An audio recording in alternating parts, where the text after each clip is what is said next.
قال النبي صلى الله عليه وسلم അല്ലാഹുവിന്റെ റസൂൽ പറയുകയാണ് സല്ലല്ലാഹു അലൈഹി വസല്ലം ലാ തുൻകഹുൽ അയ്യിമു ഹത്താ തുസ്തഉമർ വലാ തുൻകഹുൽ ബിക്റു ഹത്താ തുസ്തഅദൻ ഫഖാലൂ യാ റസൂലല്ലാഹ് ഫകൈഫ ഇദ്നുഹാ ഖാല സല്ലല്ലാഹു അലൈഹി വസല്ലം അൻ തസ്കുത. ബഹുമാനപ്പെട്ട പ്രവാചകൻ സല്ലല്ലാഹു അലൈഹി വസല്ലമ തങ്ങൾ പറയുകയാണ്, വിധവയെ അവളുടെ അഭിപ്രായം മാനിച്ചുകൊണ്ട്, അവൾ പറയാതെ കണ്ട്, അവൾ നിങ്ങളോട് അഭ്യർത്ഥിക്കാതെ കണ്ട് നിങ്ങൾ വിവാഹം കഴിച്ചു കൊടുക്കരുത്. വിധവയായ പെണ്ണ് നമ്മൾ അങ്ങോട്ട് നിർബന്ധിക്കരുത്, അവൾ ഇങ്ങോട്ട് പറയട്ടെ. വലാ തുൻകഹുൽ ബിക്റു ഹത്താ തുസ്തഉമർ വലാ തുൻകഹുൽ ബിക്റു ഹത്താ തുസ്തഅദൻ. കന്യകയായ പെണ്ണിന് അവളുടെ അനുവാദം ചോദിച്ചുകൊണ്ടല്ലാതെ വിവാഹം കഴിച്ചു കൊടുക്കരുത്. ഫഖാലു, അപ്പോൾ സഹാബാക്കൾ ചോദിച്ചു, ഫകൈഫ ഇദ്നുഹാ യാ റസൂലല്ലാഹ്, നബിയേ എങ്ങനെയാണ് ഞങ്ങൾ അവരോട് അനുവാദം ചോദിക്കുക? ഖാല റസൂലുള്ളാഹി സ്വല്ലല്ലാഹു അലൈഹി വസല്ലം, നിങ്ങൾ നബി തങ്ങൾ പറയുകയാണ്, നിങ്ങൾ ആ പെണ്ണിനോട് അനുവാദം ചോദിക്കുമ്പോൾ അൻതസ്കുത, അവൾ മൗനം ദീക്ഷിക്കലാണ്, മൗനമായിരിക്കലാണ്. മൗനമാണ് അനുവാദം. മൗനം സമ്മതം എന്ന് നമ്മൾ പറയൂലേ, മൗനമാണ് സമ്മതം. അവൾ മൗനമായിരുന്നാൽ അതവളെ വിവാഹം കഴിച്ചു കൊടുക്കുന്നതിലേക്കുള്ള സൂചനയാണ്. ബഹുമാനപ്പെട്ട ഖൻസാ റളിയല്ലാഹു തആല അൻഹ റിപ്പോർട്ട് ചെയ്യുന്ന ഹദീസിൽ കാണാം, അന്ന അബാഹാ സവജഹാ വഹിയ കാരിഹത്തുൻ. ഖൻസാ ബീവിയെ തന്റെ പിതാവ് വിവാഹം കഴിച്ചു കൊടുത്തു, പക്ഷേ വഹിയ കാരിഹത്തുൻ, അവൾക്ക് ആ വിവാഹത്തോട് വെറുപ്പായിരുന്നു, യോജിപ്പില്ലായിരുന്നു. ബഹുമാനപ്പെട്ട പ്രവാചകന്റെ അരികിലേക്ക് വന്നുകൊണ്ട് പറഞ്ഞു, അല്ലയോ ഹബീബേ, എന്റെ പിതാവ് എന്റെ ഇഷ്ടം മാനിക്കാതെ നിർബന്ധിച്ചുകൊണ്ട് എനിക്ക് വിവാഹം കഴിപ്പിച്ചു തന്നു നബിയെ, അതുകൊണ്ട് ഈ വിവാഹത്തോട് എനിക്ക് യോജിപ്പില്ല യാ റസൂലല്ലാഹ്. ബഹുമാനപ്പെട്ട റസൂലുള്ളാഹി സ്വല്ലല്ലാഹു അലൈഹി വസല്ലമ തങ്ങൾ ആ മഹദി അവരുടെ ആ വാക്കുകൾ കേട്ടുകൊണ്ട് അപേക്ഷ മാനിച്ചുകൊണ്ട് ഫറദ്ദ റസൂലുള്ളാഹി സ്വല്ലല്ലാഹു അലൈഹി വസല്ലമ നിക്കാഹഹാ, അവളുടെ നിക്കാഹ് റദ്ദ് ചെയ്തു. മറ്റൊരു റിവായത്തിൽ കാണാം, ഖൻസാ റളിയല്ലാഹു തആല അൻഹയുടെ നിക്കാഹ് റദ്ദ് ചെയ്യാൻ പോകുന്നു എന്ന് അറിഞ്ഞപ്പോൾ നബി സല്ലല്ലാഹു അലൈഹി വസല്ലമ തങ്ങളോട് ബഹുമാനപ്പെട്ട ഖൻസാ റളിയല്ലാഹു തആല അൻഹ പറഞ്ഞു, നബിയേ, എന്റെ പിതാവ് വളരെ കഷ്ടപ്പെട്ട് എന്നെ വിവാഹം കഴിപ്പിച്ചു കൊടുത്തു, ഞാൻ ഈ വിവാഹത്തോട് യോജിക്കാം, പക്ഷേ ഇനി ഈ ഹിജാസിന്റെ മണ്ണിൽ ഒരു പെണ്ണ് പോലും അവളുടെ അനുവാദമില്ലാതെ വിവാഹം ചെയ്യപ്പെടാൻ പാടില്ല, വിവാഹം കഴിക്കപ്പെടാൻ പാടില്ല, അതിനിതൊരു കാരണമാകട്ടെ നബിയെ എന്ന് ബഹുമാനപ്പെട്ട ഖൻസാ റളിയല്ലാഹു തആല അൻഹു പറഞ്ഞതായി മറ്റൊരു റിവായത്തിൽ കാണാം. ജാബിർ റളിയല്ലാഹു അൻഹു റിവായത്ത് ചെയ്യുന്ന ഹദീസിൽ കാണാം, ഒരു സഹോദരൻ തന്റെ മകളെ വിവാഹം കഴിപ്പിച്ചു കൊടുത്തു. വഹിയ ബിക്റുൻ ബിഗൈരി ഇദ്നിഹാ, അവൾ കന്യകയായിരുന്നു, അവളുടെ അനുവാദമില്ലാതെ അദ്ദേഹം വിവാഹം കഴിച്ചു കൊടുത്തു. ഫാതത്തിൻ നബിയ സല്ലല്ലാഹു അലൈഹി വസല്ലം, നബി തങ്ങളുടെ സമീപത്തിലേക്ക് ആ സഹോദരി കടന്നു വന്നുകൊണ്ട് നബി തങ്ങളോട് പറഞ്ഞു, യാ റസൂലല്ലാഹ്, എനിക്ക് ഈ വിവാഹത്തോട് യോജിപ്പില്ല നബിയെ, എനിക്ക് ഈ വിവാഹം വേണ്ട നബിയെ, ഇദ്ദേഹവുമായി ഇഴുകിച്ചേരാൻ എനിക്ക് കഴിയില്ല യാ റസൂലല്ലാഹ്. ഫഫറഖ ബൈനഹുമാ, അവരെ രണ്ടുപേരെയും റസൂലുള്ളാഹ് വേർപെടുത്തിയതായി ജാബിർ റളിയല്ലാഹു അൻഹു റിവായത്ത് ചെയ്യുന്ന ഹദീസിൽ കാണാം. ഇന്ന റജുലൻ സവ്വജ ഇബ്നതഹു വഹിയ കാരിഹത്തുൻ വഹിയ ബിക്റുൻ, അവൾ കന്യകയാണ്, അവൾക്ക് വെറുപ്പായിരുന്നു ഇദ്ദേഹത്തെ വിവാഹം കഴിക്കുക എന്നുള്ളത്. നബി സല്ലല്ലാഹു അലൈഹി വസല്ലമ തങ്ങളുടെ അടുക്കലേക്ക് വന്നപ്പോൾ ഫഫറഖ ബൈനഹുമാ, അവരെ രണ്ടുപേരെയും നബി സല്ലല്ലാഹു അലൈഹി വസല്ലമ തങ്ങൾ വേർപെടുത്തി. അപ്പോൾ അവളുടെയും കൂടെ അവസ്ഥ മനസ്സിലാക്കിക്കൊണ്ട് വേണം ബഹുമാനപ്പെട്ട മാതാപിതാക്കളെ നിങ്ങൾ നിങ്ങളുടെ മകളെ വിവാഹം കഴിപ്പിച്ചു കൊടുക്കാൻ. ഇനി ഇവിടെ വിവാഹം കഴിക്കുന്നതിന് മുമ്പ് ഒരു ചെറിയ ഒരു കാര്യം കൂടെ ശ്രദ്ധിക്കേണ്ടതുണ്ട്. വിവാഹം കഴിക്കാൻ അനുവദിക്കപ്പെടാത്ത സ്ത്രീകൾ ആരൊക്കെയാണ്? വിവാഹം കഴിക്കാൻ പാടില്ലാത്ത, വിവാഹ ബന്ധം എടുക്കാൻ പാടില്ലാത്ത ബന്ധങ്ങൾ 3 തരത്തിലാണ് ഇസ്ലാം അത് നമുക്ക് മനസ്സിലാക്കി തരുന്നത്. 1 രക്തബന്ധം, 2 വിവാഹത്തിലൂടെയുള്ള ബന്ധം, 3 മുലകുടി ബന്ധം. ഈ 3 ബന്ധങ്ങളിൽ നിന്ന് വിവാഹം എടുക്കുന്നത്, വിവാഹം കഴിക്കൽ ഇസ്ലാം നിരോധിച്ചിരിക്കുന്നു. പരിശുദ്ധ ഖുർആനിൽ അല്ലാഹു തആല പറയുന്നുണ്ട്, حرمت عليكم أمهاتكم وبناتكم وأخواتكم وعماتكم وخالاتكم وبنات الأخ وبنات الأخت وأمهاتكم اللاتي أرضعنكم وأخواتكم من النساء وربائبكم اللاتي في حجوركم من نسائكم اللاتي دخلتم بهن.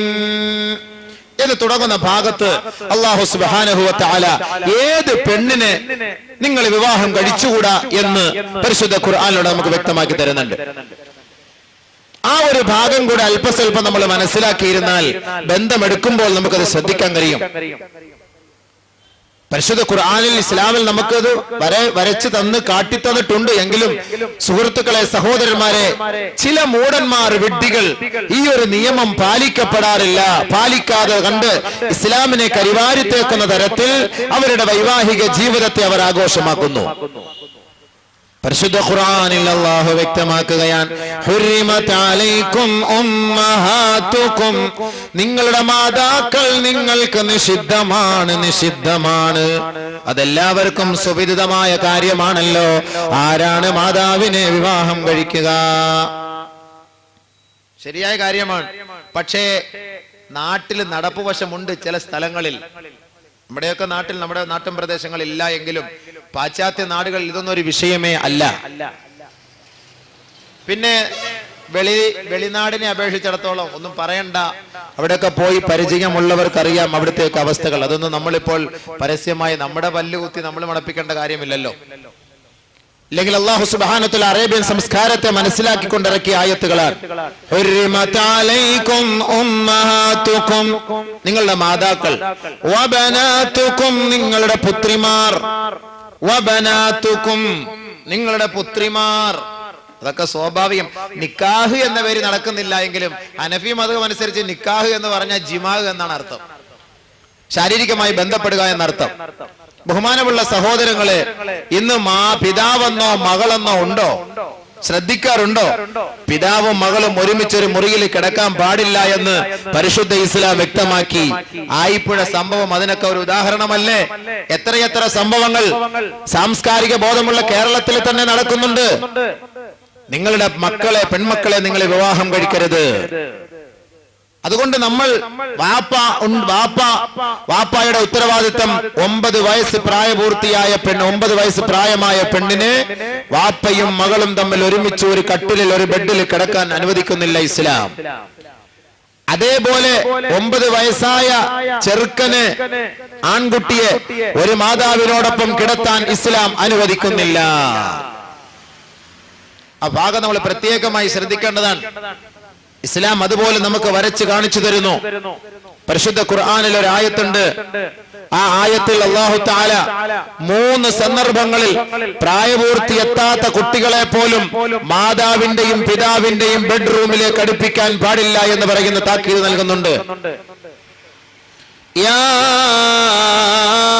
അയ്യുഹല്ലദീന ആമനൂ ليستأذنكم الذين ملكت أيمانكم والذين لم يبلغوا الحلم منكم 3 مرات من قبل صلاة الفجر وحين تضعون ثيابكم من الظهيرة ومن بعد صلاة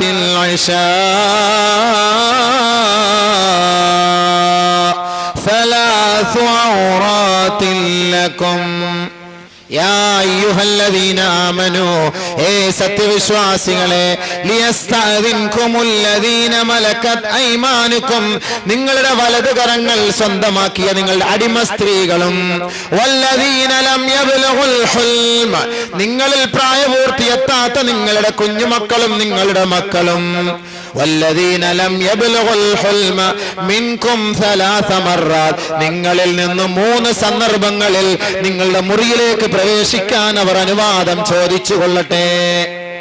മാതാപിതാക്കളോടാണ് താക്കീത്. മാതാവേ, പിതാവേ, ഇസ്ലാമിക നാഗരികതയും ഇസ്ലാമിക സംസ്കാരവും നിങ്ങളൊന്ന് മനസ്സിലാക്കണം. വെറുതെയാണോ പെൺമക്കളെ വിവാഹം കഴിക്കരുത് എന്ന് പറയാനുള്ള കാരണം? ഇനിയുള്ള യുഗങ്ങളെല്ലാം സൂക്ഷിക്കേണ്ട യുഗങ്ങളാണ്. ഒരു പിതാവിനോടൊപ്പം ഒരു പ്രായപൂർത്തിയെത്തിയ മകളെ പോലും അയക്കാൻ പറ്റാത്ത കാലഘട്ടമാണ്.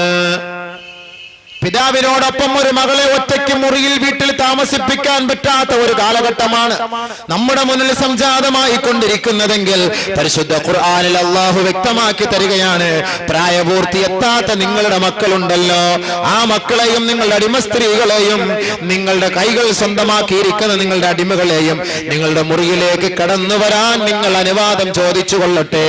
സലാസ മർറാത്ത്, 3 സന്ദർഭങ്ങളിൽ.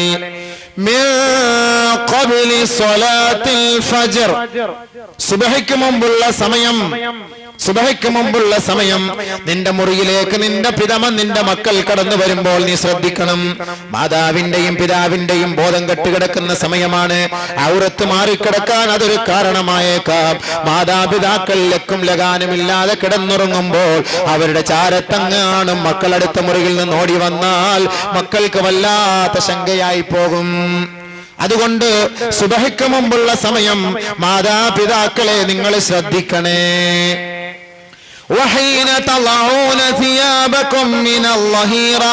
മധ്യാഹ്ന സമയത്ത് റെസ്റ്റ് എടുക്കുന്നതിന് വേണ്ടി മാതാക്കളെ, പിതാക്കളെ, നിങ്ങൾ മക്കളില്ലാത്ത സമയത്ത് വീട്ടിൽ കിടന്നുറങ്ങിയേക്കാം. മക്കൾ സ്കൂളിൽ പോയിരിക്കുന്നു എന്ന ധാരണ നിങ്ങളിൽ ഉണ്ടാകും. പക്ഷേ മക്കൾ ഏത് സമയത്തും സ്കൂൾ വിട്ടു വരാം. നിങ്ങളുടെ ബെഡ്റൂമിലേക്കാണ് അവർ ഓടിയെത്തുക. ആ സന്ദർഭത്തിൽ മാതാവിന്റെയും പിതാവിന്റെയും ഔറത്തിന്റെ ഭാഗം തുറന്നു കിടന്നാൽ അത് ലജ്ജയാണ്. അതുകൊണ്ട് ആ സന്ദർഭവും നിങ്ങൾ ശ്രദ്ധിക്കണേ. വമിൻ ബഅദി സ്വലാത്തിൽ ഇശാ, ഇശാ നമസ്കാരത്തിന് ശേഷം ആഹാരമൊക്കെ കൊടുത്ത് കുട്ടികളെ നിങ്ങൾ അടുത്ത മുറിയിൽ കിടത്തിയിട്ട് വേണം. മാതാവേ, പിതാവേ, ഭാര്യ, ഭർത്താവ് അടുത്ത മുറിയിൽ, അവരുടെ സെപ്പറേറ്റ് മുറിയിൽ, അവരുടെ പ്രൈവറ്റ് റൂമിൽ അവർ പ്രവേശിക്കാൻ. അല്ലാഹു തആല ഈ 3 സന്ദർഭങ്ങളെ പരിചയപ്പെടുത്തുന്നത് നിങ്ങളുടെ ഔറത്തിന്റെ സമയമാണെന്നായത്. ഇത് ഔറത്തിന്റെ സമയമാണ്. ഈ 3 സമയം ഔറത്തിന്റെ സമയമാണ്. അതുകൊണ്ട് ഈ 3 സന്ദർഭങ്ങളിൽ പിതാക്കളെ, മാതാക്കളെ, നിങ്ങളുടെ മക്കളെ നിങ്ങൾ ശ്രദ്ധിക്കണം. തിരിച്ചറിവ് ബോധമൊക്കെ ഉള്ള കുട്ടികൾ, ഇനി പാല് കൊടുക്കുന്ന കുഞ്ഞുങ്ങളെ ഒന്നുമല്ല, ഇനി അതിനെടുത്ത് അപ്പുറത്ത് മുറി കൊണ്ട് കടത്തിയിട്ട് നിങ്ങൾ ഇപ്പുറത്തുനിന്ന് കിടക്കല്ലേ. അപ്പൊ ഇന്ന് കുട്ടികളെന്നൊക്കെ പറഞ്ഞ ഇച്ചിരി തിരിച്ചറിവും ബോധമൊക്കെ ആണല്ലോ. ഇന്ന് വാപ്പ ചുമ്മാതെ ഒരു തോർത്ത് കൊടുത്തോണ്ട് നിന്ന് നോക്ക്, ഒരു മുണ്ട് കൊടുത്തോണ്ട്, വെറുതെ മുണ്ട് എടുത്തോണ്ട് നോക്ക്, ബർമൂട ഇട്ടോണ്ട് നോക്ക്, കുട്ടികൾ കളിയാക്കും. 4 വയസ്സുള്ള, 3 വയസ്സുള്ള, 5 വയസ്സുള്ള കുട്ടികൾക്ക് തന്നെ ഇപ്പോഴേ ബോധമായി പോയി. അപ്പൊ അതുകൊണ്ട് അത് പ്രത്യേകം ശ്രദ്ധിക്കണം. കുഞ്ഞുങ്ങൾ അടുത്ത് നിൽക്കുമ്പോ വാപ്പായോ ഉമ്മായോ ഒരു കുസൃതി കാണിക്കാനും പാടില്ല, ഒരു രഹസ്യം പറയാനും പാടില്ല. പരസ്യമായിട്ട് ഇവര് പോയി പറയും ജനങ്ങളുടെ മുന്നിൽ, അറിയില്ലല്ലോ അവർക്ക്. അപ്പൊ അത് പ്രത്യേകം ശ്രദ്ധിക്കണം. ഈ 3 സമയവും ഔറത്തിന്റെ സമയങ്ങളാണ്. അപ്പോൾ ബഹുമാനമുള്ളവരെ, അല്ലാഹു തആല പറയുന്നു, നിങ്ങൾക്ക് നിഷിദ്ധമായ വിവാഹം. വബനാതുകും, നിങ്ങളുടെ കുട്ടികൾ, പെൺകുട്ടികൾ. വഅഖവാതുകും, നിങ്ങളുടെ സഹോദരിമാർ.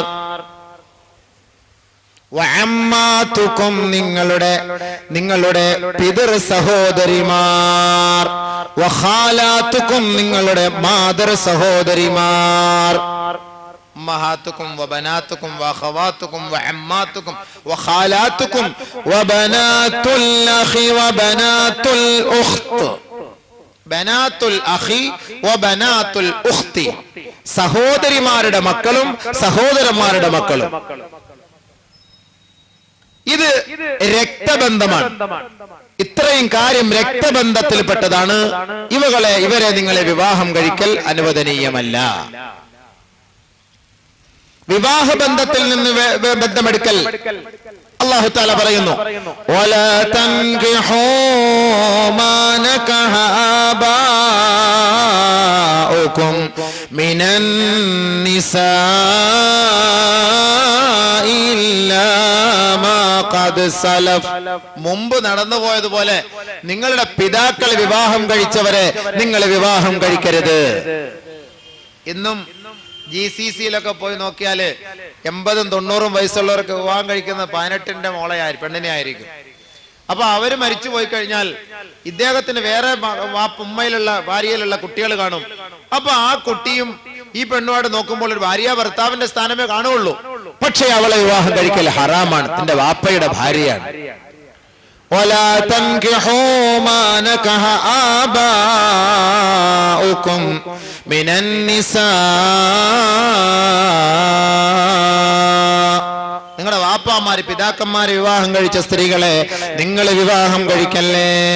വഹലായിലു അബ്നായിക്കും, നിങ്ങളുടെ പുത്രന്മാരുടെ ഭാര്യമാരെ നിങ്ങൾ വിവാഹം കഴിക്കരുത്.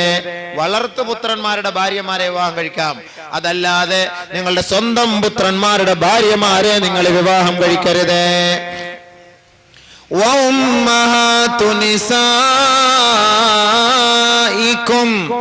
നിങ്ങളുടെ ഭാര്യമാരുടെ ഉമ്മമാരെ നിങ്ങൾ വിവാഹം കഴിക്കരുത്.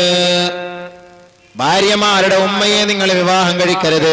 പെണ്ണ് കെട്ടിക്കഴിഞ്ഞാൽ ആ പെണ്ണിന്റെ ഉമ്മ നിന്റെ ഉമ്മയുടെ സ്ഥാനം പോലെയാണ്. ബഹുമാനപ്പെട്ട പ്രവാചകന്റെ സവിധത്തിൽ ഒരു മനുഷ്യൻ കടന്നു വരികയാണ്. അദ്ദേഹം ഒരു വിവാഹം കഴിച്ചു. ആ മനുഷ്യൻ വിവാഹം കഴിച്ചു. അദ്ദേഹം ആ സ്ത്രീയുമായി ശാരീരിക ബന്ധം പുലർത്തുന്നതിന് മുമ്പ് തന്നെ ആ പെണ്ണിന്റെ മാതാവിനെ അദ്ദേഹം കാണാനിടയായി. പക്ഷേ അദ്ദേഹത്തിന്റെ മനസ്സിൽ എന്തോ ഒരു രോഗം പടർന്നതുപോലെ സ്വന്തം ഭാര്യയേക്കാൾ ആ ഭാര്യയുടെ മാതാവിനെ അദ്ദേഹത്തിന് വല്ലാണ്ട് ഇഷ്ടപ്പെട്ടു പോയി. അദ്ദേഹം ഇഷ്ടപ്പെട്ടു. ഈ പെണ്ണിനെ ഒഴിവാക്കിയിട്ട് ഈ പെണ്ണിന്റെ മാതാവിനെ വിവാഹം കഴിച്ചാൽ കൊള്ളാം. റസൂലുള്ളാഹി സ്വല്ലല്ലാഹു അലൈഹി വസല്ലമ തങ്ങൾ നിരോധിച്ചുകൊണ്ട് ഈ ആയത്ത് ഓതി കൊടുത്തുകൊണ്ട് പറഞ്ഞു, നിന്റെ പെണ്ണിന്റെ ഭാര്യ, നിന്റെ പെണ്ണിന്റെ മാതാവ് നിന്റെ മാതാവിന് തുല്യമാണ്. നീ ആ പെണ്ണുമായി ബന്ധപ്പെട്ടാലും ബന്ധപ്പെട്ടില്ലെങ്കിലും ശരി, വിവാഹം കഴിച്ചോ. ആ പെണ്ണിന്റെ ഉമ്മ നിനക്ക് ഹറാമാണ്, നിഷിദ്ധമാണ്. വ ഉമ്മഹാതു നിസായിക്കും, നമ്മൾ സ്വന്തം ഭാര്യയുടെ മാതാക്കൾ അവരെ വിവാഹം കഴിക്കൽ ഹറാമാണ്. ഇന്ന് സുഹൃത്തുക്കളെ, നമ്മുടെയൊക്കെ നാട്ടിൽ എന്തൊക്കെ അരാജകത്വങ്ങളാണ് നടക്കുന്നത് ഒന്നും പറയാതിരിക്കൽ തന്നെയാണ് നല്ലത്. മാതാവിന്റെ സ്ഥാനമാണ്. അല്ലാഹു സുബ്ഹാനഹു തആല കാത്തുരക്ഷിക്കുമാറാകട്ടെ, ബോധം നൽകി അനുഗ്രഹിക്കുമാറാകട്ടെ. എന്തെല്ലാം പേക്കൂത്തുകൾ നമ്മുടെ നാട്ടിൽ നിന്ന് നടക്കുന്നു. വ്യക്തമായിട്ട് വിനീതൻ അറിയാവുന്ന പല പല സംഭവങ്ങളും സന്ദർഭങ്ങളും ഒഴിവാക്കി നാളെ ആഖിറത്തിൽ രക്ഷപ്പെടണമെങ്കിൽ നിങ്ങൾ ഇതെല്ലാം മനസ്സിലാക്കുവിൻ. അല്ലാഹു അതിന് തൗഫീഖ് നൽകുമാറാകട്ടെ. വൽമുഹ്സനാതു മിനൻ നിസാ, ഭാര്യമാർ ഭർത്താക്കന്മാരുള്ള ഭാര്യമാരെ നിങ്ങൾ വിവാഹം കഴിക്കരുത്. അതിപ്പോ സ്വാഭാവികമായിട്ട് അങ്ങനെ നടക്കൂലല്ലോ. നടക്കും. കല്യാണം കഴിച്ചിട്ട് 7-8 വർഷമായി ഇവിടുന്ന് ഗൾഫിൽ പോയി, അല്ലെങ്കിൽ ഇവിടുന്ന് നാട് വിട്ടുപോയി, വയനാട്ടിൽ പോയതാന്നൊക്കെ പറയുന്നു. ഒരു ബന്ധവുമില്ല, എഴുത്തുമില്ല, ഫോണുമില്ല, പൈസയുമില്ല, ഒന്നുമില്ല. എന്താണെന്നറിയില്ല. 7-8 വർഷം ഞാനിങ്ങനെ നോക്കിയിരുന്നു. ഞാനിനി എന്ത് ചെയ്യാനാണ്? ഒരു വിവരവുമില്ല.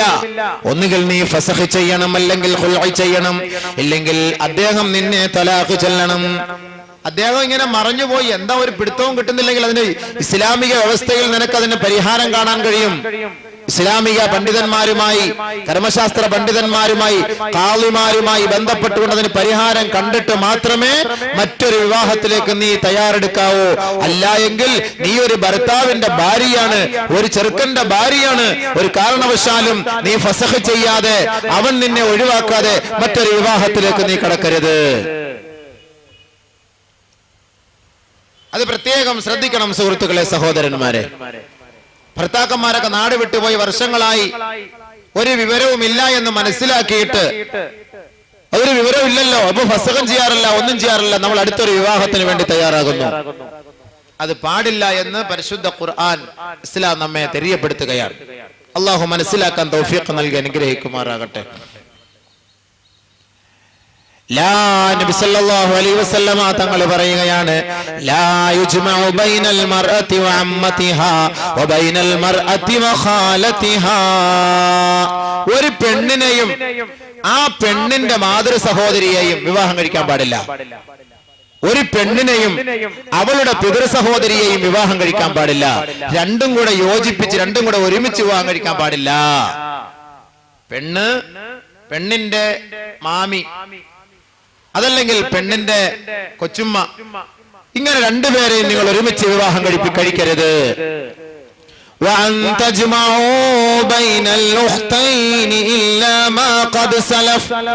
രണ്ട് സഹോദരിമാരെ ഒരുമിച്ച് നിങ്ങൾ വിവാഹം കഴിക്കാൻ പാടില്ല. രണ്ട് സഹോദരിമാർ ഉണ്ട്, നമ്മുടെ നാട്ടിലുണ്ട്. ഒരു കൂസലില്ലാതെ മുസ്ലിം സഹോദരങ്ങൾ രണ്ട് ഭാര്യമാര്, ആരാണ് സഹോദരിമാരെ ഭാര്യമാരാക്കി ഒരുമിച്ച് കൊണ്ടുപോകുന്നു. ഇത് കാരണ സംസ്കാരമായിരുന്നു. ഇതിനെ ഇസ്ലാം നിരോധിച്ച കാര്യമാണ്. അവിടെ നടക്കുന്നത് ഹറാമാണ്, നിഷിദ്ധമാണ്, വ്യഭിചാരമാണ്. പരിശുദ്ധ ഇസ്ലാമിന്റെ വിധിവിലക്കുകൾ മാനിച്ചുകൊണ്ട് ജീവിച്ച് സ്വർഗം പുൽകാൻ വേണ്ടി പരിശ്രമിക്കുവിൻ. ഇസ്ലാം അതാണ് പഠിപ്പിക്കുന്നത്. രണ്ട് സഹോദരിമാരെ ഒരുമിച്ച് നിങ്ങൾ വിവാഹം കഴിക്കാൻ പാടില്ല. ആദ്യം ഒരു സഹോദരി വിവാഹം കഴിച്ചു, അവൾ മരിച്ചുപോയി. പിന്നെ അവളുടെ കുടുംബത്തിൽ നിന്ന് അവളുടെ അനിയത്തിയെ വിവാഹം കഴിക്കാൻ കുഴപ്പമില്ല. മറിച്ച് രണ്ടുപേരെയും കൂടെ ഒരുമിച്ച് വെക്കാന്ന് പറഞ്ഞാല് അത് നിഷിദ്ധമാണ്. ഇതും കഴിഞ്ഞുപോയ ചരിത്രങ്ങളാണ്. അത് അനുവദിക്കപ്പെട്ട കാര്യമല്ലാതെ നിഷിദ്ധമാണ്. പരിശുദ്ധ ഖുർആൻ നമ്മളെ അറിയിക്കുകയാണ്. وَرَبَائِبُكُمُ اللَّاتِي فِي حُجُورِكُمْ مِن نِّسَائِكُمُ اللَّاتِي دَخَلْتُم بِهِنَّ. നിന്റെ ഭാര്യ, നിനക്ക് നിലവിലൊരു ഭാര്യ ഉണ്ടായിരുന്നു, ആ ഭാര്യ മരിച്ചുപോയി. പിന്നീട് നീ ഒരു വിധവയെ വിവാഹം കഴിച്ചു. ആ പെണ്ണിൽ, ആ വിധവയിൽ മറ്റൊരു കുട്ടിയുണ്ട്, പ്രായപൂർത്തിയായ ഒരു പെൺകുട്ടിയുണ്ട്. നിന്റെ സംരക്ഷണയിൽ വളരുന്ന ആ പെണ്ണിനെ നീ വിവാഹം കഴിക്കൽ നിഷിദ്ധമാണ്. മറ്റൊരാളുടെ കുട്ടിയാണത്. പക്ഷേ ആ പെണ്ണിനെ നീ നിന്റെ ഭാര്യയാക്കി മാറ്റി.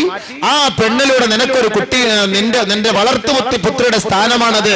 നിന്റെ കീഴിൽ നിന്റെ ചെലവിൽ കഴിയുന്ന ആ പെൺകുട്ടിയെ നിനക്ക് വിവാഹം കഴിക്കാൻ പാടില്ല. വറബായിബുകും അല്ലാത്തി ഫീ ഹുജൂരിക്കും മിൻ നിസായിക്കും അല്ലാത്തി ദഖൽതും ബിഹിൻ. നിന്റെ സംരക്ഷണയിൽ വളരുന്ന പെണ്ണ്. അപ്പോൾ നീ വിധവയെ വിവാഹം കഴിച്ചു, ആ വിവാഹിതയുമായി നീ ശാരീരിക ബന്ധം പുലർത്തി. അവളിൽ നേരത്തെ ഒരു പെൺകുട്ടിയുണ്ട്. ആ പെൺകുട്ടിയെയും ഈ പെണ്ണിനെയും രണ്ടുപേരെയും കൂടെ യോജിക്കാൻ പാടില്ല, നിഷിദ്ധമാണത്. അപ്പോൾ വിവാഹബന്ധം വെച്ച് പരിശോധിച്ചാൽ നിഷിദ്ധമാകുന്ന കല്യാണങ്ങൾ ഇതൊക്കെയാണ്. ഇനി മൂന്നാമതായി ഇസ്ലാം പഠിപ്പിക്കുന്നു മുലകുടി ബന്ധത്തിലൂടെ നിഷിദ്ധമായ വിവാഹം.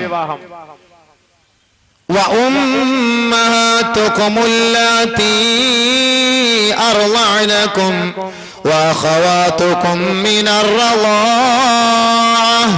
നിനക്ക് മുല തന്ന നിന്റെ മാതാക്കൾ എന്ന് പറയുമ്പോൾ പ്രസവിച്ചിട്ടില്ല, പാല് തന്നു.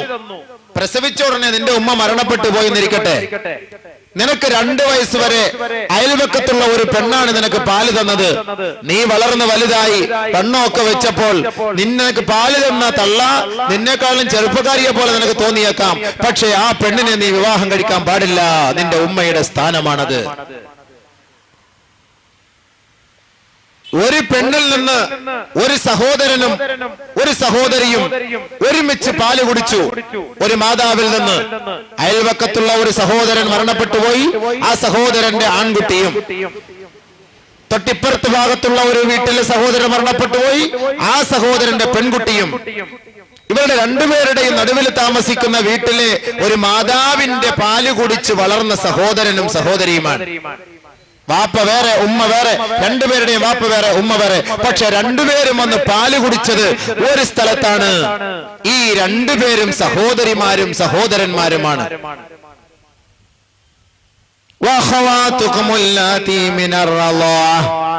അപ്പോൾ ഈ പെണ്ണിനെ ഈ ചെറുക്കൻ വിവാഹം കഴിക്കാൻ പാടില്ല. അത് മുലകുടി ബന്ധമാണത്. വാപ്പ വേറെ, പിതാവ് വേറെ, ഉമ്മ വേറെ, ശരി തന്നെ. പക്ഷെ നിങ്ങൾ രണ്ടുപേരും ഒരു ഉമ്മയിൽ നിന്ന് പാല് കുടിച്ചുവെങ്കിൽ നിങ്ങൾക്ക് വിവാഹം കഴിക്കൽ നിഷിദ്ധമാണ്.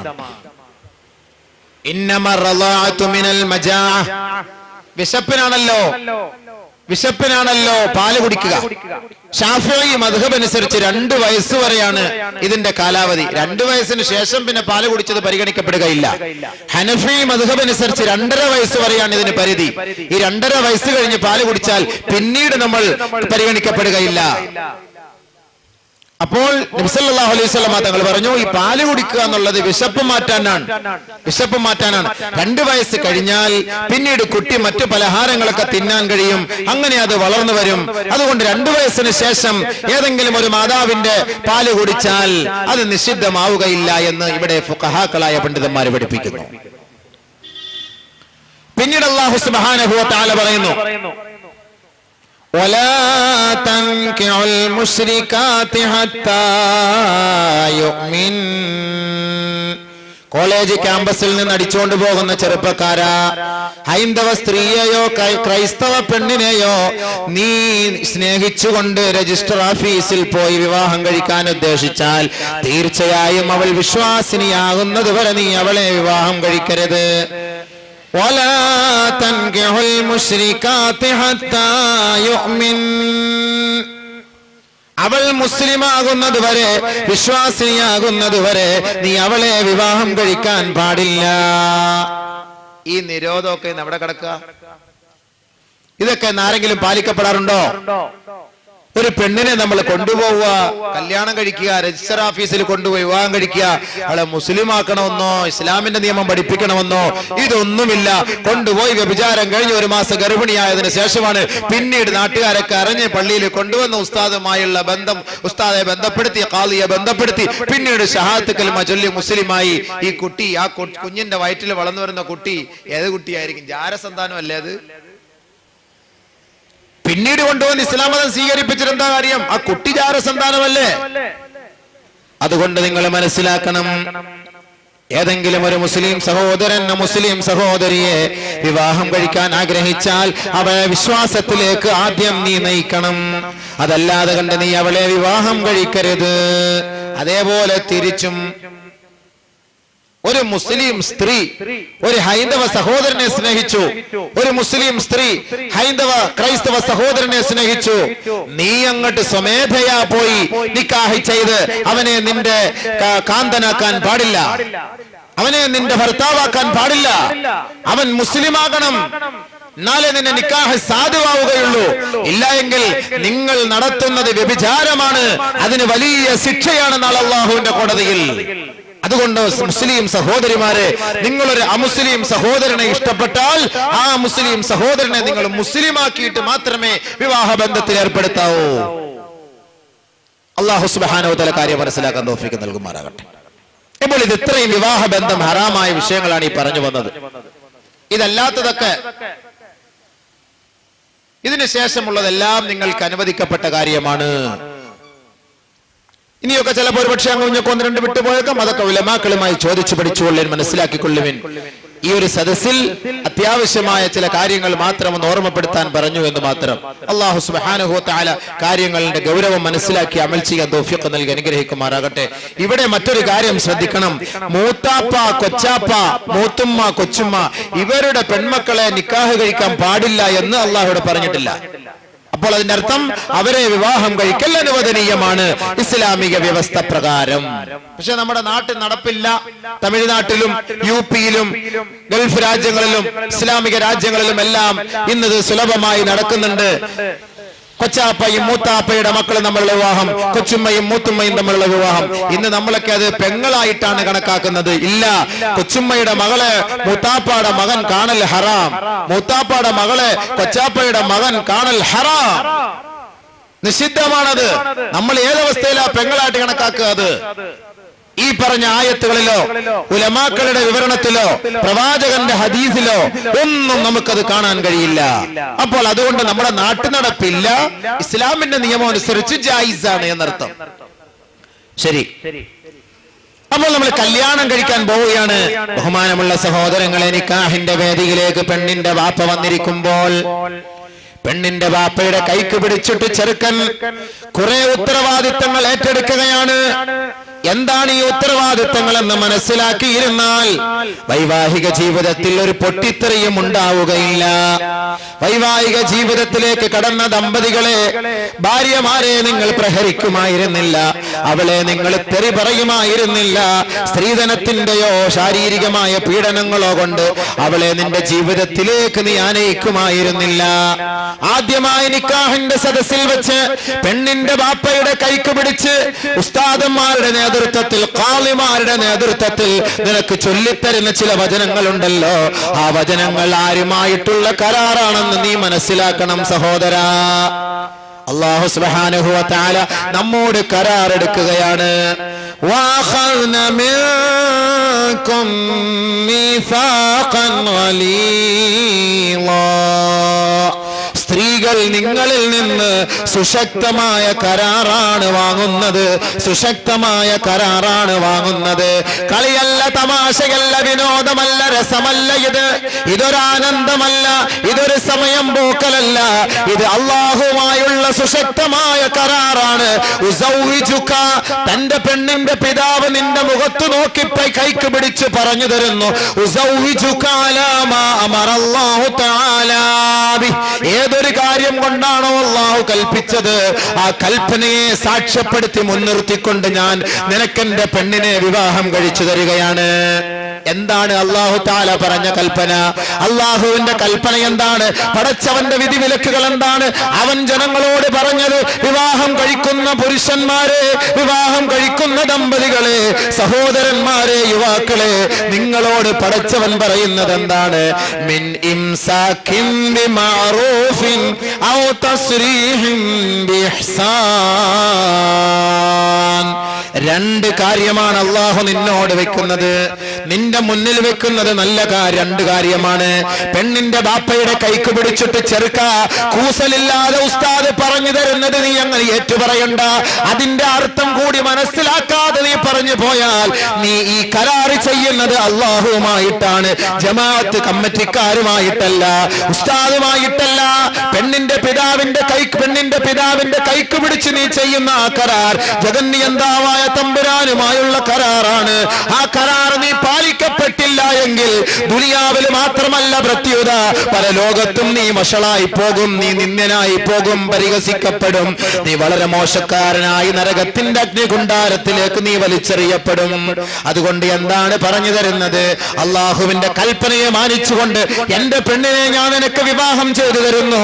മിൻ ഇംസാകിൻ ബിമഅറൂഫ്, നല്ല നിലയിൽ എന്റെ മകളെ നീ പോറ്റിക്കൊള്ളാം എന്ന നിന്റെ വാക്കിനെ ഞാൻ മാനിച്ചുകൊണ്ട്. ഇംസാകിൻ ബിമഅറൂഫ്, ഓ തലയൊക്കെ ആട്ടിയിട്ടങ്ങ് ഞാനങ്ങ് ഏറ്റു പറയല്ലേ, എന്നിട്ട് ഇവിടെ കൊണ്ടുവന്നൊരു ഇടി ഏറ്റു പറയാ. വഅശിറൂഹുന്ന ബിൽ മഅറൂഫ്, നല്ല സമീപനമായിരിക്കണം നിങ്ങൾക്ക് സ്ത്രീകളോട്. അവരോട് നല്ല നിലയിൽ നിങ്ങൾ പെരുമാറണം. അവളെ അടിക്കരുത്, വേദനിപ്പിക്കരുത്, പീഡിപ്പിക്കരുത്, തെറി പറയരുത്, അസഭ്യം പറയരുത്, മുഖത്തടിക്കരുത്. അവള് പാചകം ചെയ്തു തരുന്ന ആഹാരം നീ വലിച്ചെറിയരുത്, അവളെ നിന്ദിക്കരുത്, അവളെ നീ ഒരു കാരണവശാലും വെറുക്കരുത്. വെറുത്ത സംസാരം പാടില്ല എന്ന് പരിശുദ്ധ ഖുർആനിലും പ്രവാചകന്റെ വചനങ്ങളിലും പഠിപ്പിക്കുന്നുവെങ്കിൽ അല്ലാഹു തആല പറയുന്നു, ഇതൊക്കെ ഒരു പെണ്ണിനോട് കാണിക്കേണ്ട ഉത്തരവാദിത്തമാണ്. ഈ ഉത്തരവാദിത്തം നീ നിറവേറ്റിക്കൊള്ളാം എന്ന അല്ലാഹുവിനോടുള്ള കരാറിനെ മാനിച്ചുകൊണ്ട് ഞാനിതാ നിനക്ക് എന്റെ മകളെ വിവാഹം ചെയ്തു തരുന്നു. അപ്പൊ ഇവൻ പറയെന്താ? ഖബിൽതു, ഞാൻ സ്വീകരിച്ചു. എന്നിട്ട് ഇവളെ കുനിച്ചിരുത്തി ഇടിക്കാവോ? ആരോടാ നീ കാണിക്കുന്ന തമ്മാടിത്തരം? അള്ളാഹുവിനോടാണ് നീ കാണിക്കുന്ന വഞ്ചന. ഈ പെണ്ണിനോടല്ല, പെണ്ണിന്റെ വാപ്പയോടല്ല, അള്ളാഹുമായുള്ള കരാറാണ് നീ പൊട്ടിച്ചു കളഞ്ഞത്. ഈ കരാർ അള്ളാഹു എല്ലാ പ്രവാചകന്മാരിൽ നിന്ന് പോലും എടുത്തിട്ടുണ്ട്.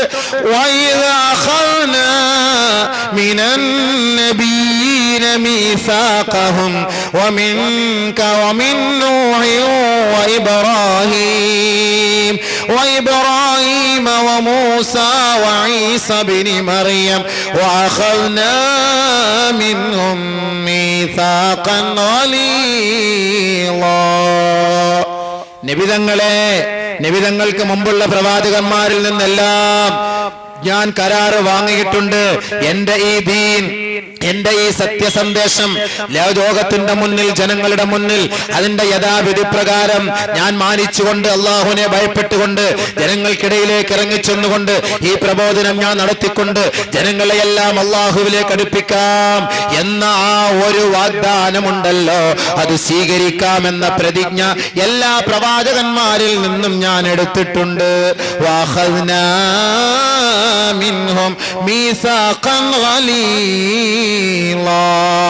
സുശക്തമായ കരാറാണ് പ്രവാചകന്മാരിൽ നിന്ന് നാം വാങ്ങിയിട്ടുള്ളതെങ്കിൽ സ്ത്രീ സമൂഹം, പുരുഷന്മാരെ, നിങ്ങളോട് നിക്കാഹിന്റെ വേദിയിൽ വെച്ച് കൈപിടിച്ച് വാങ്ങുന്നത് സുശക്തമായ കരാറ് തന്നെയാണ്.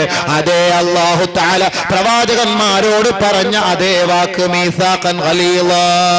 അവിടെയും വഅഖദ്ന മിൻകും മീസാഖൻ ഗലീളാ, സുശക്തമായ കരാറാണത്. എന്താണ് ആ കരാറ്? പെണ്ണിനെ നല്ല നിലയിൽ ഞാൻ സംരക്ഷിച്ചു കൊള്ളാം. അതാണ് കരാറ്. അത് പാലിച്ചില്ല എങ്കിൽ ഇടി.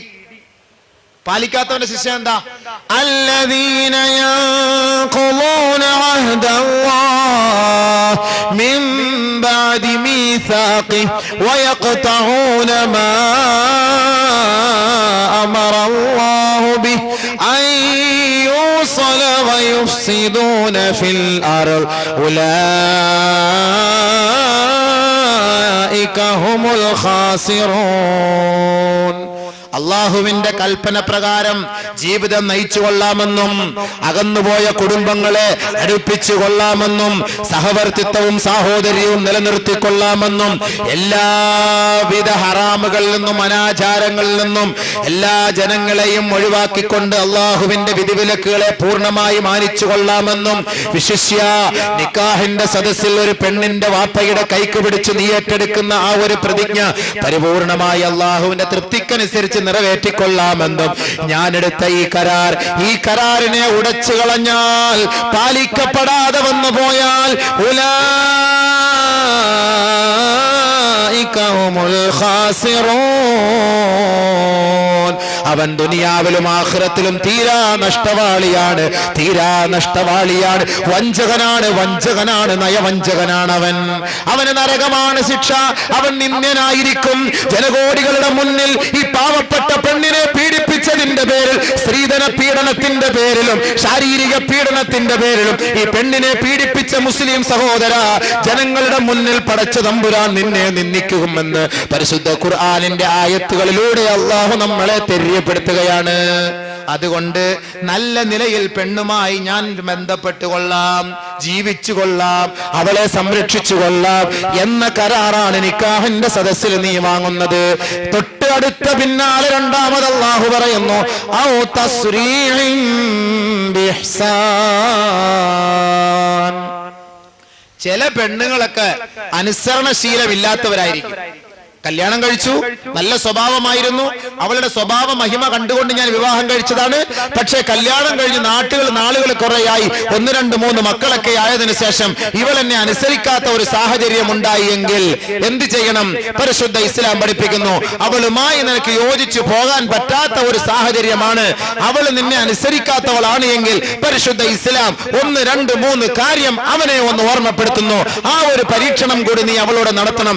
അതല്ലാതെ കണ്ട് പെട്ടെന്ന് എടുത്ത മാട്ടിൽ തലാക്കല്ലി 1, 2, 3 കൂടെ ഒരുമിച്ച് ഒറ്റയടിക്ക് ഒറ്റ ശ്വാസത്തെ ഞാൻ ചൊല്ലി എന്ന് പറഞ്ഞ് അവളുടെ മുന്നിൽ അവളെ ഭയപ്പെടുത്തിക്കൊണ്ട് നിന്ദിച്ചുകൊണ്ടുള്ള വാക്ക് നിന്റെ ഭാഗത്തു നിന്നുണ്ടാകാൻ പാടില്ല. ഭാര്യമാരാണ്, ചിലപ്പോ ഒക്കെ ന്യൂനതകൾ സംഭവിച്ചേക്കാം, ചിലപ്പോ അല്ല, ഭൂരിഭാഗവും സംഭവിക്കും. പിന്നെ ഒരു അഡ്ജസ്റ്റ്മെന്റിൽ അങ്ങനെ പോലെ തന്നെ ഒരു അഡ്ജസ്റ്റ്മെന്റ്. എന്തിനാ അവർ ഈ ചൂടാവുന്നത്? നമുക്ക് അനർഹമായ പല ജോലികളും അവർ നമുക്ക് ചെയ്തു തരുന്നുണ്ട്. പാത്രം കഴുകേണ്ട ജോലി ആരുടെ? അവളുടെ ജോലിയാ. വസ്ത്രം കഴുകിത്തരേണ്ട ജോലി ആരുടെ ജോലിയാണ്? അവളുടെ ജോലിയാ. പാചകം ചെയ്തു തരേണ്ട ജോലി ആരുടെ ജോലി? അവളുടെ ജോലിയാ. ബെഡ് വിരിച്ച് വൃത്തിയാക്കി തൂർത്തുടച്ചിക്ക വന്ന് കടന്ന് വളരെ സന്തോഷത്തോടുകൂടി ആനയിക്കല്. ബഹുമാനമുള്ള സുഹൃത്തുക്കളെ, നമുക്ക് അനർഹമായ പല ജോലികളും ഇവര് നമുക്ക് ചെയ്തു തരുന്നുണ്ട്. അപ്പോൾ ഇതെല്ലാം മാനിച്ചുകൊണ്ട് ഈ പെണ്ണിനോടുള്ള കടപ്പാടും ഉത്തരവാദിത്വവും നാം നിറവേറ്റിയിരിക്കണം. അപ്പോ നമുക്ക് അനർഹമായത് പലതും ചെയ്തു തരുന്നതാണ് നമ്മുടെ ഭാര്യമാർ. ഇനി അനുസരണക്കേട് കാണിക്കുന്ന ഭാര്യയാണെങ്കിൽ എന്ത് ചെയ്യണം? വല്ലാത്തി തഖാഫൂന നുശൂസഹുൻ ഫഇളൂൻ വഹ്ജുറൂഹുൻ ഫിൽ മളാജിഅ വളിരിബൂഹുൻ فإن أطعنكم فلا تبغوا عليهن سبيلا واللاتي تخافون نشوزهن നിന്റെ ഭാര്യമാരിൽ നിന്ന് നീ അനുസരണക്കേടിനെ നീ ഭയപ്പെട്ടാൽ, ചില പെണ്ണുങ്ങളുടെ സ്വഭാവം ഭാര്യമാരുടെ സ്വഭാവം ഇഷ്ടപ്പെടാതെ വന്നാൽ, ആ അനുസരണക്കേടിനെ നീ ഭയപ്പെട്ടാൽ എന്തായിരിക്കണം നിന്റെ സമീപനം ആ ഭാര്യയോട്? ആദ്യമായി ഇസ്ലാം പഠിപ്പിക്കുന്നു, അവൾക്ക് നീ നല്ല ഉപദേശം നൽകണം. ഒന്ന് നമ്മുടെ അടുത്തൊന്ന് ചൂടായി എന്തെങ്കിലുമൊക്കെ ഒന്ന് പറഞ്ഞു പോയി, എടുത്ത പടിയിൽ അങ്ങോട്ട് ചാടി അടിയും കൊടുത്ത് എന്റെ വീട്ടിൽ പോയി എന്നെ എനിക്ക് ഇനി വേണ്ട, എന്നെ ഒടുക്കത്തെ തലാക്കല്ലേ ഇരിക്കുന്നു എന്നും പറഞ്ഞ് നമ്മൾ ഒറ്റയടിക്ക് അങ്ങോട്ട് തലാക്ക് ചെല്ലണ്ട. ഉപദേശിക്കണം. ചില പെണ്ണുങ്ങളാണ് നിന്റെയും മുറുമുറുപ്പൊക്കെ കാരണം ചില സമയത്ത് അങ്ങ് ദേഷ്യപ്പെട്ടു, എത്രത്തോളം സ്നേഹമാണെങ്കിലും, കാരണം നമ്മൾ അത്രത്തോളം പീഡനങ്ങളാണ് അവരോട് കാണിക്കുന്നത്. പിന്നെ അവരെടുത്ത് പോയിട്ട് ഇങ്ങനെ ചൊറിഞ്ഞിരിക്കാൻ പാടുണ്ടോ? അതാണ് അള്ളാഹുവിന്റെ റസൂൽ തന്നെ പറയുന്നത്, ലാ യഫ്റുഖു മുഅ്മിനുൻ മുഅ്മിനതൻ ഇൻ കരിഹ മിൻഹാ ഖുലുഖൻ വറളിയ മിൻഹാ ആഖർ. നിങ്ങൾ ആരും നിങ്ങളുടെ ഭാര്യമാരോട് ചൊറിഞ്ഞ വർത്താനം പറയരുത്. ഫറക്കാന്ന് പറഞ്ഞാൽ ചൊറിഞ്ഞു തന്നെയാണ് എന്റെ അർത്ഥം. എന്ന് പറഞ്ഞാൽ അവർക്ക് ഇഷ്ടപ്പെടാത്ത ഒരു മോനങ്കൽ, ഇങ്ങേർക്ക് ഒരു ജോലിയില്ല, ഇങ്ങനെ മോനങ്കൽ തന്നെ വന്നിരുന്നു. ഇങ്ങേർക്ക് എന്തെല്ലാം ബിരിയാണിക്ക് വേണമെങ്കിൽ ബിരിയാണി വെച്ചു കൊടുത്ത്, മട്ടൻ ചാപ്സ് വെച്ചു കൊടുത്ത്, കോഴിയെ ഫ്രൈ ചെയ്ത് കൊടുത്ത്, ചമ്മന്തി രസം വേണമെന്ന് അതും വെച്ച് കൊടുത്ത്, പിന്നെയും മുനങ്ങിക്കൊണ്ടിരിക്കുന്നുണ്ടല്ലോ. ഇങ്ങേർക്ക് പിന്നെ എന്താ വെച്ച് കൊടുക്കേണ്ടത്? അപ്പൊ അതുകൊണ്ട് അവരെ നമ്മൾ സമാധാനിപ്പിക്കണം, സന്തോഷിപ്പിക്കണം. അവർ ഇത്രയൊക്കെ നമുക്ക് ചെയ്തു തരുമ്പോ അവരെടുത്ത് പോയിട്ട് ഇങ്ങനെ ഇരുന്ന് മുനങ്ങിയ വർത്താനം പറയാൻ അവർക്ക് ഇഷ്ടപ്പെടുവോ? ഇനി അങ്ങനെ പറഞ്ഞെങ്കിൽ എന്ത് ചെയ്യണം? മോളെ സബീന, ഡേ ഞാൻ നിന്റെ ഭർത്താവല്ലടേ, നീ എന്തിനാടെ എന്നോടൊക്കെ ഇങ്ങനെ ചൂടാവുന്നത്? ഉപദേശം. ഇച്ചിരി ജിലേബിയും ലഡു ഒക്കെ മേടിച്ചു കൊടുത്താൽ ഇഷ്ടപ്പെട്ടൊക്കെ നൈറ്റിയൊക്കെ വാങ്ങിച്ചിട്ട് കൊടുത്തിട്ട് പറയണം, ഓ അമ്പോ ഹൂകമം കാക്ക മലന്ന് പറക്കും. ആ മോളിൽ പോയി നോക്കിയാൽ മതി, കാക്കയുടെ മോളിൽ പോയി നോക്കിയാൽ കാക്ക മലന്ന് പറക്കുന്ന പോലെ നമുക്ക് തോന്നും. ഇങ്ങനെയൊക്കെ നമ്മളെ കളിയാക്കിയിട്ടൊക്കെ പറയും. അപ്പൊ നമ്മളവിടെ ഉപദേശിക്കണം. നല്ല ഉപദേശം നൽകി, നീ ഇങ്ങനെ ചെയ്യാൻ പാടില്ല, എന്റെ ഭർത്താവല്ലേ, ഞാൻ എന്ത് കഷ്ടപ്പെട്ട ഞാൻ രാവിലെ MIT ഒക്കെ ആയിട്ട് എത്ര വെയിൽ കൊണ്ടുപോകുന്നു, എവിടെല്ലാം കറങ്ങിയിട്ടാണ് നിനക്ക് ഞാൻ ഈ ഒരു ആഹാരം മേടിച്ചുകൊണ്ട് തരുന്നത്, എന്നിട്ട് നീ എന്നോട് ഇങ്ങനെയൊക്കെ കാണിക്കുന്നത് ശരിയാണോ? നീ അതുകൊണ്ട് എന്നെ ഇങ്ങനെയൊക്കെ പറയല്ലേ. നല്ല ഉപദേശം. ചിലപ്പോൾ അവൾ ഒറ്റയ്ക്ക് ഇരുന്ന് ചിന്തിക്കും, ശരിയാ, എൻ്റെ ഇക്കായെ ഞാൻ ആവശ്യമില്ലാത്തൊക്കെ പറയുന്നു, എൻ്റെ ഇക്ക മരിച്ചുപോയി കഴിഞ്ഞാൽ ഞാൻ എന്ത് ചെയ്യും, എൻ്റെ മക്കൾ എന്ത് ചെയ്യും? അപ്പൊ നമ്മളതൊന്നും പറയാൻ പാടില്ല. നമ്മുടെ ഭാഗത്ത് എന്ന് പറയുന്ന ഏറ്റവും വലിയ തെറ്റാണത്. പെണ്ണ് സ്വീകരിക്കട്ടെ, പെണ്ണ് മനസ്സിലാക്കട്ടെ. ശരിയായില്ല, 2-3 ദിവസമൊക്കെ കളിക്കളിയാറായി, പിന്നെ ഉപദേശിച്ചു നോക്കി, കബൂലാവുന്നില്ല.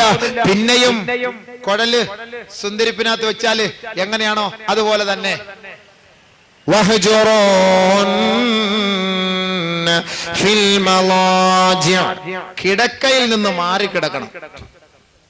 കിടക്കയിൽ നിന്ന് മാറിക്കിടക്കണം. വീട്ടിൽ വെച്ച് എന്നെ മിണ്ടാതിരിക്കണം. വീട്ടിൽ വെളിയിറങ്ങി പോകുമ്പോ മിണ്ടിട്ടേ പോകാവേ.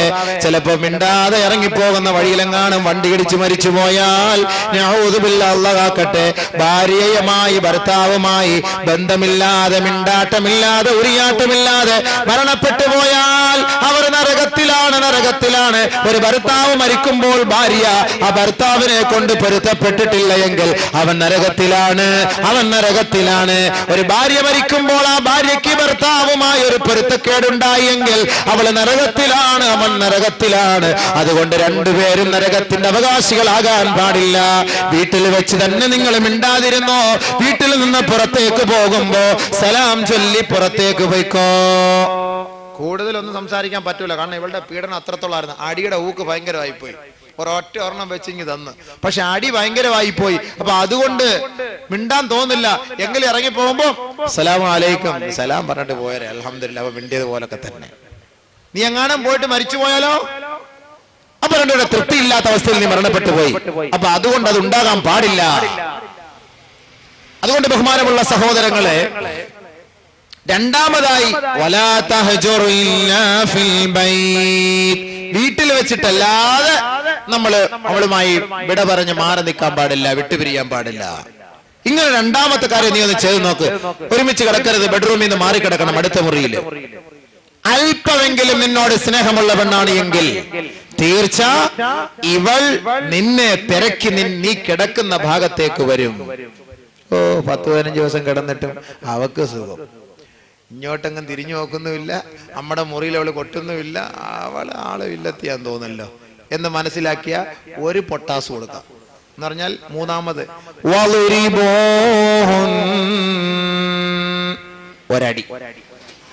ഒരടി എന്ന് പറയുമ്പോൾ പടച്ച തമ്പുരാനെ കയ്യിൽ തഴമ്പുള്ളവരെ വെച്ച് വീക്കുന്ന പോലെ വീക്കിയേക്കല്ലേ, എന്നാ പിന്നെ ഒന്നും അതിന് കാണൂല, കഷ്ടം.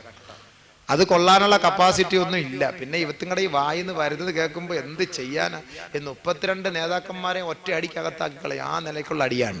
അങ്ങനെ അടിക്കല്ലേ പെണ്ണിനെ അടിക്കല്ലേ. ഗൈറ മുബർരിഹ്, പൊട്ടാത്ത അടി അടിക്കണമെന്നാണ് പ്രവാചകൻ പഠിപ്പിക്കുന്നത്. പൊട്ടാത്ത അടി അടിച്ച് ഇങ്ങനെ കൊണ്ടുവന്നിട്ട് വെച്ചെടുക്കല്ല. അങ്ങനെ എടാ എന്താ എന്നാ ഇവിടെ അഹങ്കാരം കുറച്ചുകൂടെ കൂടും. ചില പണ്ഡിതന്മാർക്ക് പറയുന്നത് തുണി വെച്ച് അടിക്കണമെന്ന്. തുണിയൊക്കെ വെച്ചിട്ട് അടിച്ചിട്ട് ഇപ്പൊ എവിടെ നോവാനാ?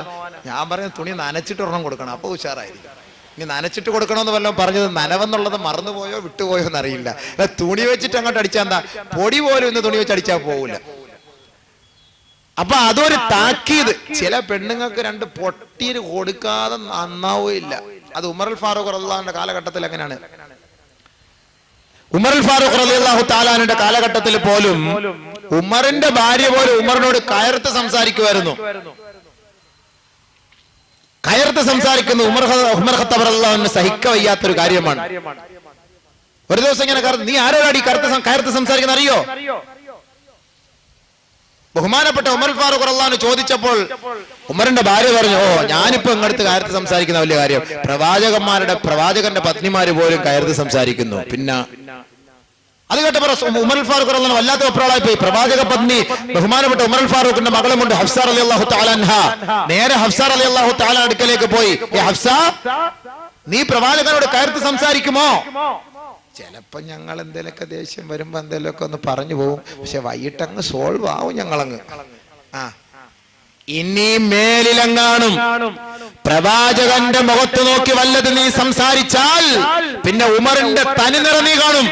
ഇനി മേലിൽ ഹബീബിനോട് ഒരു കാര്യം നീ ചോദിച്ചു പോകരുത്. നിനക്ക് ഇഷ്ടമുള്ളത് സല്ലി, നീ എന്നോട് ചോദിക്ക്, ഞാൻ തരും. നിന്റെ വാപ്പയാണ് ഞാൻ, എനിക്ക് സ്വത്തുണ്ട്, ആ സ്വത്തിൽ നിന്ന് നിനക്ക് ഞാൻ തരും.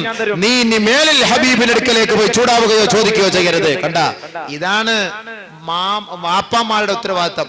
ഭർത്താവിന് നേരെ പെണ്ണ് വല്ല ചാട്ടവും നടത്തിയിട്ട് വീട്ടിൽ വന്നിട്ട് വാപ്പിച്ച അയാളെ എനിക്ക് ഇഷ്ടമല്ല, അയാളെ അടിക്കുന്നു ഇടിക്കുന്നു കുത്തുന്നു ഒക്കെ പറയുമ്പോ ഇയാൾ ഇവിടുന്ന് 5-6 വാടക ഗുണ്ടകളെയും കൊണ്ടുപോയി അയാളെ അടിക്കലല്ല വേണ്ടത്. പെണ്ണിന്റെ പിതാവ് മനസ്സിലാക്കണം ആരുടെ ഭാഗത്തുനിന്ന് തെറ്റെന്ന് മനസ്സിലാക്കണം. ആദ്യം പെണ്ണിന്റെ പിതാവ് അവളെ വിളിച്ച് ഉപദേശിക്കണം, മോളെ കല്യാണമാണ്, ഞാനും പെണ്ണ് കെട്ടിയിട്ടൊക്കെയാ നീ വന്നത്, പക്ഷെ ഞങ്ങളുടെ ജീവിതത്തിൽ ഒരുപാട് അസ്വസ്ഥതകൾ ഉണ്ടായിട്ടുണ്ട്, അതൊക്കെ അഡ്ജസ്റ്റ് ചെയ്ത് ജീവിക്കണം. അതല്ലാതെ സന്തോഷകരമായ ഒരു ജീവിതം ഇവിടെ ലോകത്ത് ആർക്കുമില്ല. പറഞ്ഞുകൊണ്ട് പ്രവാചക പത്നിമാര് പോലും തർക്കമുണ്ടായിട്ടുണ്ട്, അതെല്ലാം അഡ്ജസ്റ്റ് ചെയ്ത് പോയ ചരിത്രമേ നമുക്കുള്ളൂ.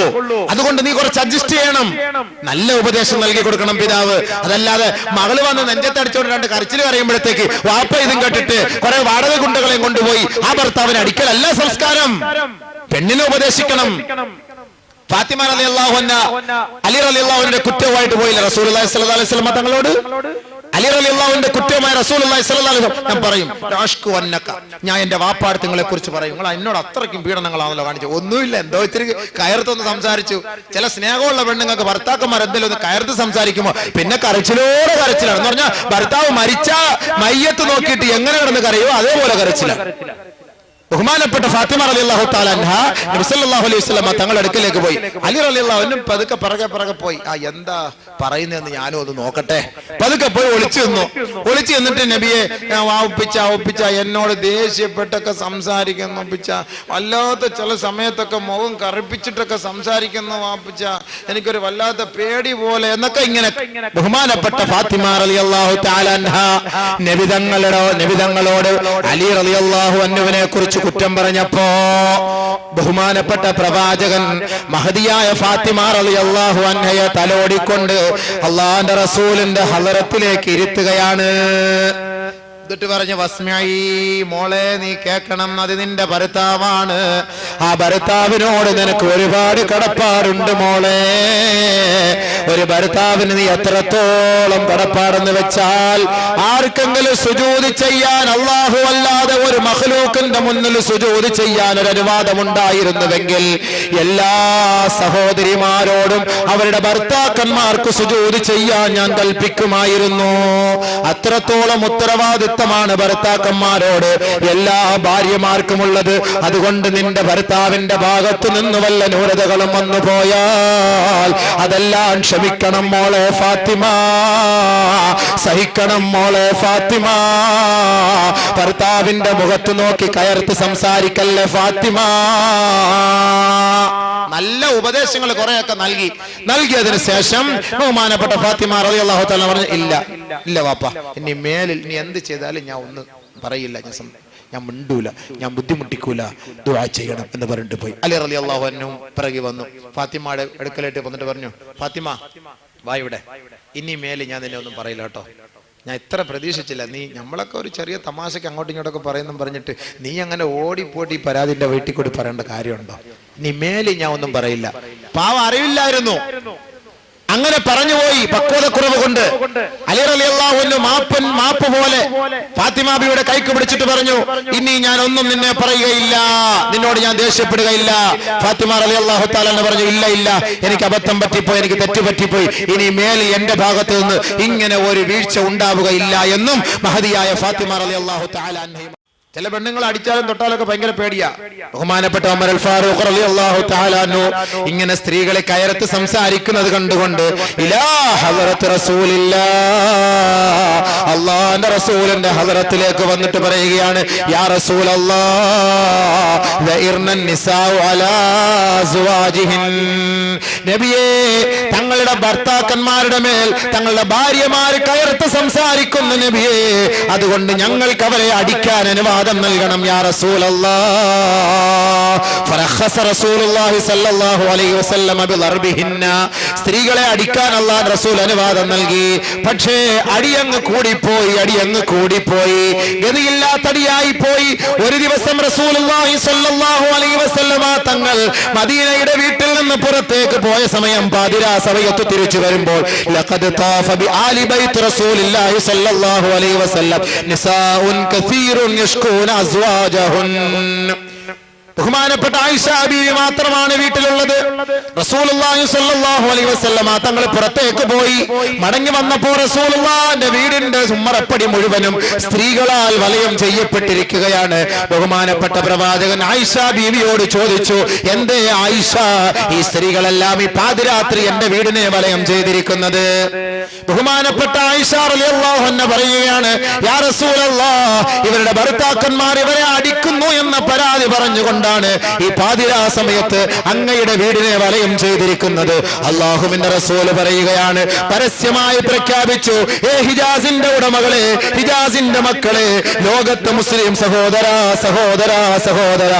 നിങ്ങളാരും നിങ്ങളുടെ ഭാര്യമാരെ അടിക്കല്ലേ. അങ്ങനെ അടിക്കുന്നവൻ ലൈസ ഉലൈക ബിഖിയാരിഹിം, അവരിൽ നല്ലവരെയല്ല,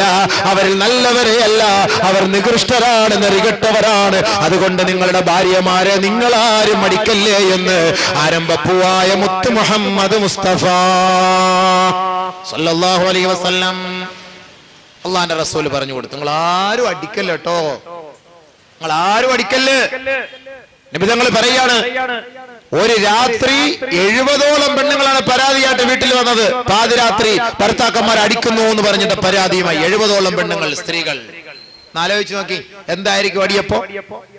റസൂലുള്ളാഹി സ്വല്ലല്ലാഹു അലൈഹി വസല്ലമ തങ്ങൾ ഭാര്യയോടുള്ള കടപ്പാടിന്റെ പേരിൽ വീണ്ടും പറഞ്ഞു, ലാ യജ്ലിദു അഹദുക്കും ഇംറാതഹു ജൽദൽ അബ്ദ്, അടിമയെ അടിക്കുന്നത് പോലെ നിങ്ങൾ ആരും നിങ്ങളുടെ ഭാര്യമാരെ അടിച്ചു പോകരുത്. സുമ്മ യുജാമിഉഹാ ഫീ ആഖിരിൽ ലൈൽ, ഭാര്യയെ അടിച്ച് മൃഗീയമായ നിലയിൽ വേദനിപ്പിച്ച് വീടിന്റെ ഏതെങ്കിലും ഒരു മൂലയിൽ ചവിട്ടി താഴ്ത്തിയിട്ട് അവന്റെ ശാരീരിക വികാരം പൂർത്തിയാക്കാൻ പാതിരാ കഴിഞ്ഞ സമയത്ത് വേദന കൊണ്ട് മല്ലിടുന്ന പെണ്ണിനെ പിടിച്ച് മലർത്തിക്കിടത്തി അവളുമായി ശാരീരിക ബന്ധം പുലർത്താൻ നാണമില്ലേ എന്ന് ലോകൈക ഗുരു മുഹമ്മദ് മുസ്തഫ സല്ലല്ലാഹു അലൈഹി വസല്ലം അവന്റെ ആവശ്യത്തിന് അടിച്ചങ്ങോട്ട് ഒതുക്കിയിട്ട് പിന്നെ കൊണ്ടുപോയിട്ട് ശാരീരിക ബന്ധം പോലെ നാണമില്ല എനക്ക്. അടിക്കരുത് ഒരു ഭാര്യയെയും ഒരു പെണ്ണിനെയും. അങ്ങനെ നിനക്ക് നിന്റെ ഭാര്യയുമായി യോജിച്ചു പോകാൻ കഴിയില്ല എങ്കിൽ ഈ പീഡന മുറകളെല്ലാം ഒഴിവാക്കി ഇസ്ലാമിക വിധിപ്രകാരം മതപ്രകാരം നിയമനിർമ്മാണ പ്രകാരം തസ്രീഹിം ബിഇഹ്സാൻ നല്ല നിലയിൽ നീ അങ്ങോട്ട് ഒഴിവാക്കിയാരെ, നല്ല നിലയിൽ ഒഴിവാക്കിയാരെ. അതല്ലാതെ പീഡിപ്പിക്കാനോ പരസ്യപ്പെടുത്തി നാട്ടുകാരെ മുഴുവൻ panchayat, municipality, police station, SP office, രാജ്യത്തിന്റെ എല്ലാ ഓഫീസിലും ഈ പെണ്ണിനെയും കൊണ്ട് കയറി ഇറങ്ങി വർഷങ്ങളായി 8 വർഷമായി ഇവിടെ എനിക്ക് ഒഴിവാക്കി തരാൻ പറഞ്ഞിട്ട് ആരും ഒഴിവാക്കി തരുന്നില്ല. എനിക്കൊരു പെണ്ണ് കെട്ടാനും പറ്റുന്നില്ല. ആകെ ഇടങ്ങേറുണ്ട് അവലും കഞ്ഞിന്നും പറഞ്ഞിട്ട് നാട്ടുകാരുടെ മുഴുവനും മുന്നിൽ, അന്യപുരുഷന്മാരുടെ മുഴുവനും മുന്നിൽ ഈ പെണ്ണിനെയും പൊക്കിക്കൊണ്ട് നീ നടക്കരുത് എന്നർത്ഥം. യോജിക്കാൻ പറ്റൂലേ? ഉപദേശിച്ച് നോക്കുക, അടിച്ചു നോക്കുക, മാറി നോക്കുക. നടക്കൂല എങ്കിൽ പതുക്കെ ഇസ്ലാമിക നിയമപ്രകാരം ഖാദിമാരുടെ മുന്നിൽ പോയിട്ട് അവളെ അങ്ങോട്ട് നല്ല നിലയിൽ തസ്രീഹും ബിഇഹ്സാൻ, നല്ല നിലയിൽ അള്ളാഹും റസൂലും പറയുന്ന നിലയിൽ മാന്യമായ നിലയിൽ അവളെ നീ അങ്ങോട്ട് ഒഴിവാക്കുക. ഈ കരാറാണ് കല്യാണത്തിന്റെ ദിവസം പെണ്ണിന്റെ പിതാവിന്റെ കയ്യിൽ കൈവച്ചുകൊണ്ട് ചെറുപ്പക്കാരെ നിങ്ങൾ എടുക്കുന്ന കരാർ. ഈ കരാർ നിങ്ങൾ ഉടച്ചു കളഞ്ഞാൽ അള്ളാഹുവിന്റെ കോടതിയുടെ മുന്നിൽ നിന്ദ്യനായി തലകുനിച്ചു നിൽക്കേണ്ടി വരും. പടച്ചവൻ കാക്കട്ടെ. ഈ കരാറെല്ലാം പറഞ്ഞു പൂർത്തിയാക്കിയിട്ടാണ് അൽ ഫാത്തിഹ ഓതുന്നത്. ഫാത്തിഹായ ഒരു സാക്ഷ്യം. ഇതാണ് കല്യാണം. കല്യാണം കഴിഞ്ഞ മാത്രയിൽ രണ്ടാമതായി ചെയ്യേണ്ട ഉത്തരവാദിത്വം ചെറുക്കന്റെയും പെണ്ണിന്റെയും കൈക്ക് പിടിച്ച് മംഗളാശംസ നേരലാണ്. എന്താ മംഗളാശംസ? ഓരോ പാർട്ടിക്കാരും അവരുടെ പത്രങ്ങൾ കൊണ്ടുവന്ന് ഇങ്ങനെ വായിക്കും മംഗളാശംസ. അത് കുറെ സാഹിത്യ വാക്കുകളൊക്കെ ചേർത്തുകൊണ്ട് മംഗളാശംസകൾ നേരുന്നു. ഇല്ല, ഒരു പെണ്ണിന്റെ കൈക്ക് പിടിച്ച് പെണ്ണുങ്ങൾ പറയട്ടെ, അയ്യുഹസ്സൗജാൻ ബാറകല്ലാഹു ലകുമാ വബാറക അലൈകുമാ വജമഅ ബൈനകുമാ ഫീ ഖൈരിൻ വആഫിയ.